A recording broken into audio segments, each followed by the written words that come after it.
चलिए देखिए बहू, आपको इसमें होता क्या है, अपना बिहार बोर्ड में ज्यादातर बच्चा के जो है कि इंग्लिश में 12th में ज्यादातर परेशानी होता है, क्योंकि 10th में जो है कि बच्चा ज्यादातर पढ़ नहीं पाता। चलिए इसीलिए इसको जो है कि हमको हिंदी के साथ आपको लिखना पड़ा है, और हिंदी के साथ आप अच्छे से समझ सके, इसीलिए हम आपको यहाँ हिंदी के साथ दिए। ठीक है, तो अगर आपसे कोई आदमी पूछे कि इंडियन सिविलाइजेशन एंड कल्चर, यानी इंडियन सिविलाइजेशन एंड कल्चर, यानी इंडियन सिविलाइजेशन के अगर लेखक की बात किया जाए तो इंडियन सिविलाइजेशन के लेखक आपके हो जाएंगे महात्मा गांधी। यानी महात्मा गांधी जी जो है हमारे राष्ट्रपिता जो है, वो जो है कि यानी इंडियन सिविलाइजेशन एंड कल्चर के क्या है, part, Indian civilization and culture के लेखक है। अगला, भारत इज माई होम, यानी भारत इज माई होम का जो है लेखक की बात किया जाए तो डॉक्टर जाकिर हुसैन जी है, डॉक्टर जाकिर हुसैन।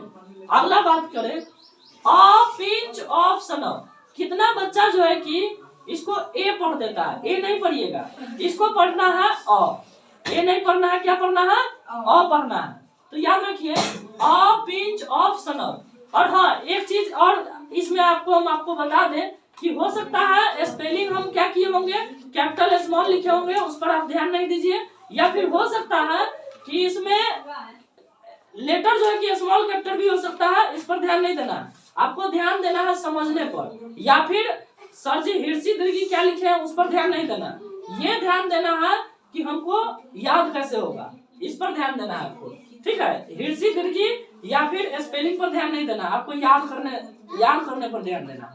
ठीक है, तो चलिए अ पिंच ऑफ सनफ है, अ पिंच ऑफ सनफ के जो लेखक की बात किया जाए, अ पिंच ऑफ सनफ के जो लेखक है वो है हमारे मनोहर मालवोकर है, मनोहर मालवोकर जी जो है अ पिंच ऑफ सनफ के लेखक है। आगे बात करते हैं, आई हैव अ ड्रीम, यानी आई हैव ए ड्रीम। तो आई हैव अ ड्रीम जो है, आई हैव अ ड्रीम के लेखक जो है, वह लेखक की बात किया जाए तो Martin Luther king J are बोले तो झारखंड। तो मार्टिन लूथर के जो लेखक है, मार्टिन लूथर के लेखक जो है, यानी sorry I have a dream के जो लेखक है ये मार्टिन लूथर है। और आपसे पूछ दिया जाए कि मार्टिन लूथर किसके लेखक है, तो मार्टिन लूथर जो है आई हैव ए ड्रीम। आपके इसमें से यानी ये जो हम आपको बताए हैं ये आपको विषय सूची इसको कहते हैं, और इसमें से आपको 10 नंबर का पूछा जाता है, आपके एग्जाम में 10 नंबर के पूछा जाएगा, और 10 नंबर के टोटल एक नंबरी में रहेगा, एक नंबरी यानी ऑब्जेक्टिव में रहेगा। कैसे में रहेगा, ऑब्जेक्टिव में। और जो स्टूडेंट को ये पूरा याद हो गया तो समझिए उसका 10 नंबर फिक्स है, और जिसको नहीं हुआ उसको समझिएगा। तो याद करिए, इस तरह से आपको पूरा जो है कि लिखाएंगे, धीरे धीरे करके सब समझाते चलेंगे।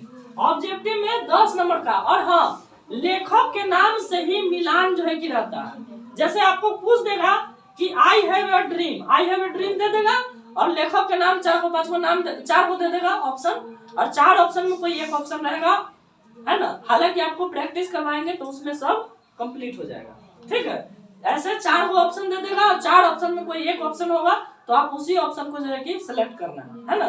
जिस तरह से आप मैट्रिक में किए हैं उसी तरह से इंटर में करेंगे। चलिए ठीक।